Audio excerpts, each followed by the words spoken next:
And when you think about that, when you think about how many huge paradigmatic pendulum swings there have been that have taken place and that do take place in just a matter of decades, it makes certain continuities even more astonishing. When you're able to maintain a constant amidst the radical changes that sweep over every other element of international relations, global power relationships, international relations, and so on, when you're able to actually keep something unchanged, it lets you know just how important, how paramount it is that this particular status quo remains intact, how important it is to those who are keeping it intact. And I'm talking now about the West's relationship with Africa, because the West's economic relationship with Africa has not fundamentally changed in over 800 years. This is absolutely stunning. If the drastic and rapid changes that can occur and have occurred within the West over just 1 or 2 decades, if that's breathtaking, well, what about the fact that nothing has changed between the West and Africa in basically a millennium? I mean, the relationship was ruthlessly extractive 800 years ago. The exploitation of Africa is what has made the West to look at the manner in which it is right now. The developments and every advancement in the Western countries came because of the Africans, right from the slavery period where people worked in their farms for the longest time without pay, to exploitation of the resources of Africans, including artifacts that are even lying in Europe currently. So in this video, Shahid Bolsen is exposing the Western acts that have led to impoverished Africa, and why Africa has to rise beyond these forces. Let us watch and make a comment in the end. You know, there was a book, George Friedman, the geopolitical analyst. He wrote a book in the early 2000s called The Next 100 Years, where he tried to sort of forecast what the world might look like in the year 2100. He began by talking about what the world looked like in the year 1900, and then he goes sort of decade by decade, how radically everything changed between, say, 1900 and 1930, or 1930 to 1950, and so on. And it's truly astonishing how many drastic paradigm shifts took place. Empires fell, empires rose, world wars, on and on. Really breathtaking global shifts. When you look at history that way, it's hard to wrap your head around how many changes can actually take place in a relatively short amount of time. Basically, within one person's lifetime, everything can change. You know, in 1900, like he says in his book, London was the center of the world. There was no communism, no Soviet Union. There was the Ottoman Empire, the Austro-Hungarian Empire, and so on. The Americans mostly stayed on their side of the Atlantic. And it seemed like this is how things would just be, you know, indefinitely. But just a short 40 years or so later, everything changed. England was demolished in the World War. The Ottomans were gone. The Soviets emerged. Germany took over France, on and on. Really radical, unthinkable changes. Then if you go ahead a few more decades to the 1980s, again, it seems like a completely different world. And then on forward to the 2000s, it's remarkable. Everything changed. And when you think about that, when you think about how many huge paradigmatic pendulum swings there have been that have taken place and that do take place in just a matter of decades, it makes certain continuities even more astonishing. When you're able to maintain a constant amidst the radical changes that sweep over every other element of international relations, global power relationships, international relations, and so on, when you're able to actually keep something unchanged, it lets you know just how important, how paramount it is that this particular status quo remains intact, how important it is to those who are keeping it intact. And I'm talking now about the West's relationship with Africa, because the West's economic relationship with Africa has not fundamentally changed in over 800 years. This is absolutely stunning. If the drastic and rapid changes that can occur and have occurred within the West over just 1 or 2 decades, if that's breathtaking, well, what about the fact that nothing has changed between the West and Africa in basically a millennium? I mean, the relationship was ruthlessly extractive 800 years ago, and it's ruthlessly extractive now. And you can't help but recognize that keeping things this way simply must not only be important to the West, but literally it must be the most important thing to the West. It's so important to them that they have always maintained this status quo no matter what else changes in the world. Wallahi, they're dedicated to the subjugation and the exploitation of Africa more than they're dedicated to anything else. Everything else is allowed to change except for this. This must never change. And it's not difficult to see why. I mean, it's the subjugation and the exploitation of Africa that has enabled the West to impersonate a superior civilization. It's like a con man, you know, a drifter who tries to convince people that he's some sort of an aristocrat or a monarch or something. Well, he needs to have some kind of a display of a monarch's wealth in order to be convincing. And that's been the whole basis for what the West claims about itself being superior. The whole basis has always been that they're materially successful. So, okay, today you have iPhones and technology, you have a high standard of living and so forth. So that means that you must be better. You must be more intelligent. You must be more evolved. You must be more civilized, more advanced than the rest of us. I mean, look how nice their places are. See how much better their stuff is. Well, this is all reliant upon the vicious pillage and plunder of Africa. Without this subjugation, without this exploitation of Africa, Europe and the West would be nothing but crude, emaciated serfs, barely producing enough to survive. Their wealth was primarily derived from theft and plunder, from piracy and slavery, from mass murder and crime. This is just a historical reality. Because of the subjugation of Africa, first through chattel slavery, the extraction of Africa's human resources, and now through the extraction of natural resources, the West has been able to maintain this artificial, unearned status as a so-called civilization. Keeping Africa subject, subordinate, suppressed, and impoverished is an existential need for the West. It's the only way that they can keep up the pretense of their supremacy. Because again, the pretense of their supremacy has never been based upon any actual advancement, any actual sophistication, any actual moral or intellectual development. It has always been based on the violent accumulation of wealth and resources, upon brute power, deceit, and conniving. And Africa, the subjugation of Africa, is the most vital necessity for keeping this con going. I mean, right now, the trade relationship between the West and Africa is that something like 70% of exports to Africa from the West are manufactured goods, and imports from Africa are just the raw materials used to make those manufactured goods. So they're taking from Africa what is needed in order to produce goods that then Africa buys from the West, made with their own raw materials. And the West has done everything possible to try to impede Africa's ability to build its own manufacturing base so that they could potentially use their own raw materials, use their own raw minerals to produce their own goods. I mean, the whole process should be done in-house. It should all be done in Africa. That's what makes sense. You know, you have the materials, you have the minerals, you can make the products. That's how it should be. Rather than giving your raw natural resources to the West, for them to manufacture and refine and process and so on, Africa could do all of those things themselves. I mean, imagine the impact that would have. Where would that leave the West then? Well, they know that. The West knows that. They're acutely aware of their actual total dependence upon Africa. If Africa manufactured, if they used their own resources, their own minerals, their own materials for their own industries, well, the entire economy of the West would collapse. And with the collapse of their economy, their whole so-called civilization would collapse. Africa is the foundation upon which they built their house. So they know this. And like I said, this is why no matter what else changes in the world, no matter how power dynamics shift in the world, the subjugation of Africa has been maintained for over 800 years. There's literally nothing more important to them than this. And this is why there are very powerful factions in the West that want to destroy BRICS, and why they fearmonger about Chinese investment in Africa, and why America specifically is engaged in non-stop interference, covert operations, regime change, regime infiltration projects all across the continent.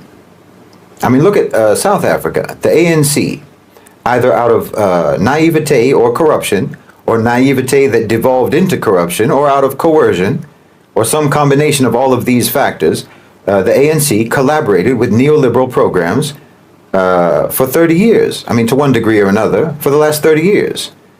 But as global power dynamics have been shifting, and the creation and the ascendancy of BRICS has been taking place, people have started to have aspirations. And more importantly, they've started to have options. And those options have made their aspirations actually achievable. I'm talking about aspirations of political independence, aspirations of economic sovereignty, aspirations of getting out from under the yoke of the West. That's actually becoming achievable now.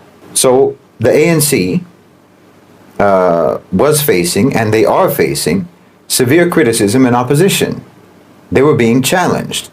And they were being challenged by parties that do not accept neoliberalism, neoliberal colonialism, corporate colonization. And the U.S. knew that eventually they were going to lose power. Eventually the ANC was going to face the consequences of capitulation and collaboration, and they were going to be removed and replaced. And if the U.S. didn't do something, then the replacement for the ANC was not going to be an obedient client. Because again, South Africa has the option now not to be an obedient client of the West. I mean, as long as there were no options, then it wasn't that risky for America. Even if the ANC lost popularity, no matter who replaced them, they would have no choice but to capitulate to neoliberalism because there was no options. But there are options now. So you have the United States then backing the so-called Democratic Alliance, the DA, which is an overtly neoliberal, Western-aligned, elitist political party of colonizer collaborators. So the unpopularity and the opposition to the ANC opened a space for the DA to move into the government in the last election. So now you have this so-called GNU, the Government of National Unity, which is nothing but a neoliberalism light and a neoliberalism hardcore. It's a coalition of one party that was aligned with the West, the ANC, aligned with the West out of coercion or naivete or corruption, but which could have potentially been influenced by anti-neoliberal popular sentiment if given a chance. Now they've joined together with a party that is intensely committed to colonization, intensely committed to neoliberalism. I mean, they want to privatize everything. They want everything to be sold off to the private sector. They want to hollow out the government completely. And you need this radical neoliberal colonizer faction to be there, because as the new options have emerged, you've now had radical anti-neoliberal positions being advocated and becoming viable. I mean, you're actually having calls for the nationalization of industries rather than the privatization of state enterprises. Well, the West can't have that. So they need something like the DA, the Democratic Alliance, to move in to try to avert the threat of South Africa actually becoming politically independent and economically sovereign. You know, they call it the GNU, but the N shouldn't stand for national. It's the government of neoliberal unity. It's a coalition united against the people of South Africa, in my opinion, in service to the interests of the elite private sector of South Africa and to the global Western private sector. The DA is a racist, Zionist, anti-BRICS, pro-Western colonizer political party, funded at least in part by the National Endowment for Democracy in the United States, which is nothing but a wing of the CIA, whose sole mission is to advance American interests. So in South Africa, this was a regime infiltration project that was undertaken to actually avert regime change in South Africa, organic regime change. Because look, you can nationalize the mining sector in South Africa, you can. You can nationalize the banking sector, you can nationalize the Reserve Bank. You can do all of these things and everyone knows it. It's not some kind of a mystery that these types of measures would be immensely empowering for South Africa. These aren't measures that we don't know whether they're useful and beneficial or not. Obviously they are, and tremendously so. And that's precisely why these types of policies, these types of measures have to be subverted. I mean, it's absolutely ludicrous for anyone in South Africa today to advocate neoliberal policies when we have in front of our eyes the catastrophic failure of those policies. I mean, nearly half the population is unemployed, over half the population among the youth. 75% of South Africans earn just the equivalent of $350 a month or less. In fact, roughly half of the population earn only $75 a month. And you're still going to advocate for the policies that got you here? No, obviously, if you nationalize, it's better for you. Obviously. I mean, empower the government with those abundant resources instead of letting foreign companies seize those profits and transfer them out of the country. I mean, if those revenues are going to the state, then the government will have the resources they need to better address the needs of the society. They can invest in SMEs, they can provide education, skills training, and so on, fund R&D. I mean, it's a no-brainer. But you're scared of what the West will do. They tell you that if you nationalize, then there will be massive capital flight, investors will run away, and so on. Well, think about that for a second. They're trying to scare you with consequences that they themselves will be imposing. They're warning you that if you do something that is in your country's best interest, they will punish you. This is very different from telling you that the policy in and of itself is actually bad. They're telling you that they will make it a bad policy because of what they will do to you if you implement it. You understand? These people are threatening you, and then you're supposed to trust their advice? The advice of these neoliberal predators? You're supposed to listen to them and trust their advice when they are blatantly telling you that they will punish you if you do something to try to make things better, to try to change things? I mean, they couldn't make it more obvious, their malice. They couldn't make their malice more obvious. They couldn't make it any more obvious how against your best interests they are. How much they put their own private interests above the interests of their country.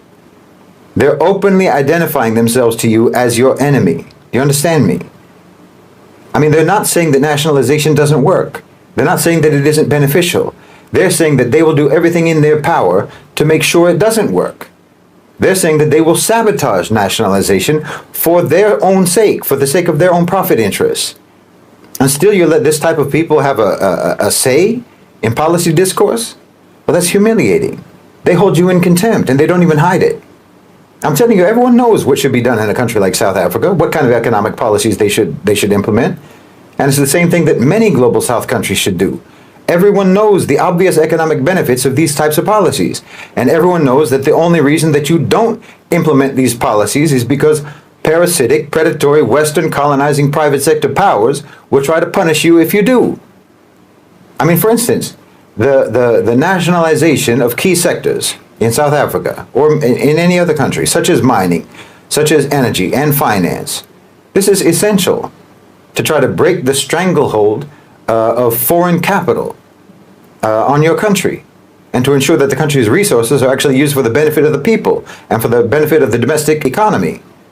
Land reform. The question of land reform in South Africa is critical. This is a critical issue. There should be a comprehensive land reform program in South Africa that prioritizes the redistribution of land to the historically disadvantaged. This is basic, and it's incredibly obvious. And once you've boosted the state's resources through nationalization, there should be a comprehensive social welfare system that provides for the basic needs of all citizens, including healthcare, education, and housing. This is, again, obvious. And finally, the government, of course, needs to pursue a policy of industrialization and job creation. A policy that prioritizes the development of the domestic economy. And like I said before, prioritizes the manufacturing of goods from their own raw materials, from their own raw minerals and their resources, rather than the export of those minerals to Western companies for them to use in their manufacturing. Honestly, none of this requires any particular brilliance to understand. These aren't radical policies, but they're only made to seem radical, and they're treated as radical because everyone is living in fear of private sector tyrants who completely control the discourse. So you're not allowed to talk about anything that isn't basically a policy genuflection to shareholders and to Western supremacy. But everyone knows that these are good policies that would help South Africa, and that the only reason anyone would think that they might not be good for South Africa is because they know that doing a policy that's good for South Africa would prompt a hostile, retaliatory response from the West. Well, like I said, that should show you what kind of a friend the West is. But look, South Africa, and all the countries in Africa, all the countries in the global South, in fact, they're in a position today to actually dictate the terms now. If Westerners want to pull out their capital, so say you nationalize, okay, if Westerners want to pull out their capital, they want to withdraw their investments, okay, go ahead. Dig around in your own lands for the minerals you need to make your stuff, and good luck to you. I mean, we have other investors anyway who can take your place. There's other companies that we can partner with. You're not the only ones. So the only question really is, how much are you interested in boosting the economies of China, the economy of Russia, the economy of the Gulf? How much do you want to see the BRICS countries surpass you economically? You know, BRICS already accounts for more of global GDP than the G7. So if you want to pull out your investments, you pull them out. Go ahead. You can only harm yourselves. No. South Africa and the Muslim world and all the global South countries, it's time for them to break away from this paradigm, break away from Western domination and start implementing all of those policies that they know perfectly well will benefit them, whether America likes it or not. I mean, can you imagine if the Gulf countries didn't put their oil sector under government control?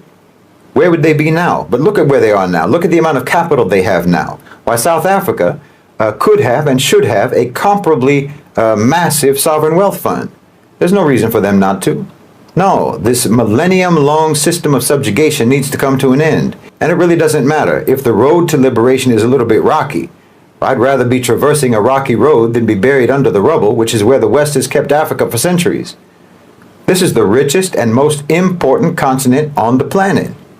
And the West stole your riches and they stole your importance, and they've been an imposter on the throne for far too long. It doesn't make any sense to be afraid of someone whose power is actually dependent upon you. That's a psychological power, not an actual power. They have a psychological power over you. But every element of their real power is completely derived from you yourselves. It's like your hand is on the tap that the hose is attached to that they use to waterboard you. And all you have to do is turn it off. So this one shows how Africans are important and how Africa should value itself. The black man should know that it is their resources that made the West to be where they are. So this feeling of inferiority has to be done away with. And it is the right time now to realize that we have great value in us. As Africans, we have a potential of running and controlling the whole world because everything belonged to Africa. Now, let us have a reflection on slavery period and how it happened. These people came to Africa, found us with our religion, our culture, and it was so admirable to them that they even borrowed some of our practices, our ways of worship. They borrowed and came up with something to confuse the whole of Africans, named religion, through missionaries that visited Africa long time ago. So when they came, they took our energetic men to the West, and these people, some of them died on the way, some of them even were killed while working for the white man. These people were put in forced labor.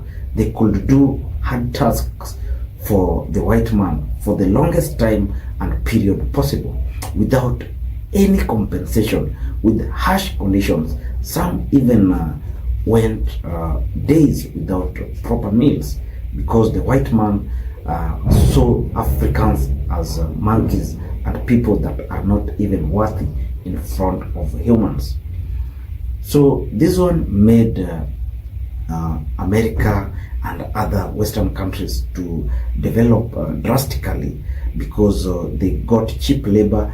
There was no compensation for the work done for them, and it was the time that the West developed highly. So everything has to be attributed to Africans.